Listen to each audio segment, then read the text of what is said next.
Iya, revolusi kemerdekaan itu adalah periode yang sangat istimewa karena ketika itu eee, bisa dikatakan bangsa Indonesia baru mulai pertama kali belajar untuk menjalankan satu pemerintahan sendiri.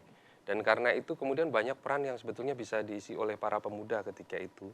Jadi para pemuda ini kemudian memainkan peran dalam berbagai macam bidang, misalnya dari bidang militer, bidang pemerintahan, dan bahkan mungkin dalam bidang-bidang yang sebelumnya tidak bisa mereka kerjakan gitu ya, seperti misalnya dalam bidang kesehatan dan segala macam. Karena ketika itu memang bisa dikatakan tidak ada tenaga ataupun orang yang memiliki keahlian sama sekali ya untuk bisa menjalankan pemerintahan di Indonesia.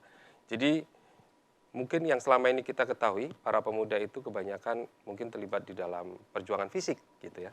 Tetapi sebetulnya kalau kita melihat di masa revolusi, selain mereka masuk ke dalam militer, di antara mereka juga ada yang bekerja misalnya selain berjuang secara fisik sebagai tentara, juga melakukan pekerjaan-pekerjaan mendidik langsung masyarakat. Ini terutama mungkin dilakukan oleh mereka yang berasal dari kalangan pelajar, misalnya dalam tentara pelajar.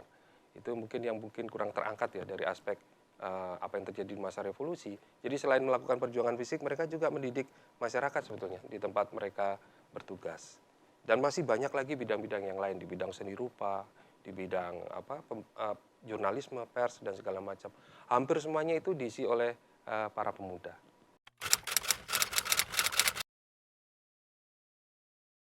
Iya, ketika itu para pemuda bisa dikatakan memiliki gagasan yang beragam. Ada para pemuda misalnya yang bergabung dalam partai-partai politik dan mereka ini biasanya mengikuti garis politik yang ditetapkan oleh partai politik itu.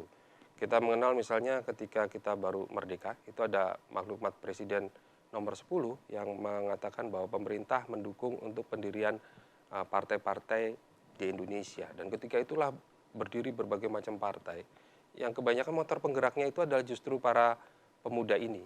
Jadi ada partai seperti yang mungkin yang sudah lama berdiri sejak masa pergerakan nasional seperti PNI gitu ya. Ada partai seperti PSI, Partai Sosialis Indonesia, PNI itu Partai Nasional Indonesia. Tapi juga ada partai-partai yang mungkin beraliran kiri gitu ya. Misalnya seperti PKI, Partai Komunis Indonesia, yang kebanyakan tokoh-tokohnya adalah para pemuda gitu ya. Dan mereka ini memperjuangkan Indonesia sesuai dengan landasan ideologi yang mereka yakini masing-masing gitu ya. Dan ini yang menjelaskan mengapa di masa revolusi kemerdekaan sebetulnya tidak ada satu ideologi tertentu ya yang diikuti oleh seluruh pemuda Indonesia secara keseluruhan. Mereka punya satu tujuan yang sama, ingin menegakkan kedaulatan kemerdekaan Indonesia. Tapi cara mereka mewujudkan itu berbeda-beda sesuai dengan aspirasi ideologi mereka masing-masing. Dan ini yang menyebabkan dinamika kehidupan di dalam internal Republik Indonesia ketika itu berlangsung dengan sangat dinamis karena adanya berbagai gagasan atau ideologi politik yang dianut oleh para pemuda yang beragam-ragam itu.